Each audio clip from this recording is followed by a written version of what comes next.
Pepion. I'm Bitterwater, born for the Blackfeet Nation, and just want to thank my uncle here, Stanley Perry, for coming here. I came all the way from Window Rock and brought water from our sacred Lukachikai Mountains. And so thank you, and thank you, Mona, for coming, and Rupert. Those songs are very beautiful. My mom's here, and then I have all my friends here. Thank you guys for coming. Dr. Patricia Gonzalez is actually the one who supports all my ideas. I just say something, she's like, oh my gosh, yeah, let's do it. And so I really wouldn't have gone this far without her always supporting my ideas. So thank you for allowing me to do these as school projects. This is a school project. Go grade for this. And then also Dr. Arviso, she's one of my really good friends and mentors on campus. Dr. Rodriguez is another one of my teachers.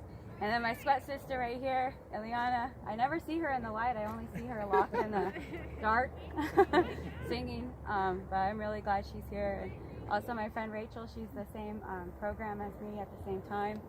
And Ryan over here, who's also been helping me, and Connie have been helping organize this and putting it together with all the food. And then, of course, all the children over here, my two children. And thank you for bringing your guys' children. I appreciate that. This staff right here was taken from Haskell Indian Nations University wetlands. It's one of 7 wetlands in the country that's clay-based. So because it's made out of clay, it's able to retain a lot of water for a long time. So there's holy water that's buried under there from like rainfalls from like thousands of years ago at the bottom of the base of it. And there's a whole bunch of insects and birds and turtles and seals and a lot of different wildlife that congregated there. And my uncle, he was nice enough to tell me that's a common ground for people and water and animals and plants. And so that's where the staff comes from. It comes from a common ground and right in the middle of the country. And we were walking to Washington, D.C. to save that area from becoming a freeway. And we took the Trail of Death, which is with the Potawatomis. It was their removal from Indiana to Kansas. They were removed. And we walked the reverse of it. And when you walk the reverse of it, we read the journals every day. But we found out like a kid died. There was 42 children that died. And a child died here. And then we'd walk and we'd find out that they didn't have any water there. And so we would say a blessing where the unknown grave was, but then we would go back and find the water source and we found the water.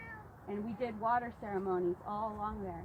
And we left water for the spirits there, and they walked with us and they guided us, and they took us all the way.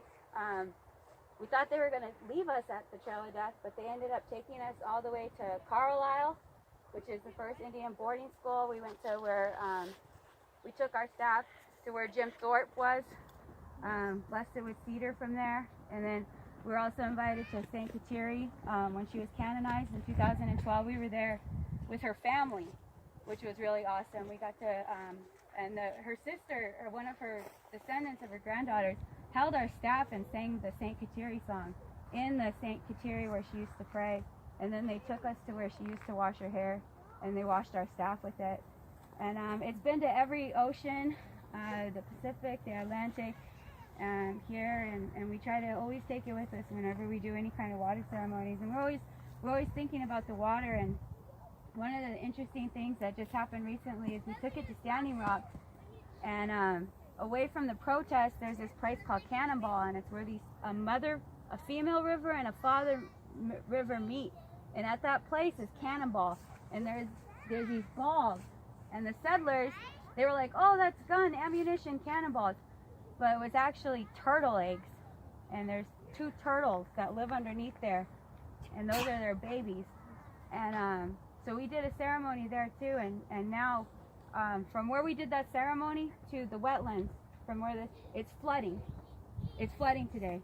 It's going to be, the Missouri River is going to crest today at 3 p.m. It's going to be the worst flood since 1993, where this staff came from. And also all along in Nebraska, that's where we get all of our food, all of our corn, all of the cows, all of the chicken. So just letting you guys know, those floods that are happening in the Midwest is going to directly affect our food prices here. feeling the residual effects of that flood that's happening right now. It's one of the worst floods.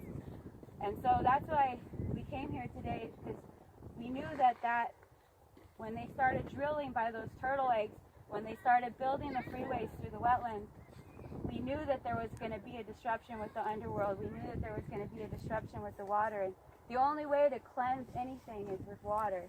You just pour water. Like if you're sick, they tell you to drink water. You go sweat, it's water. You're cleansing out your water.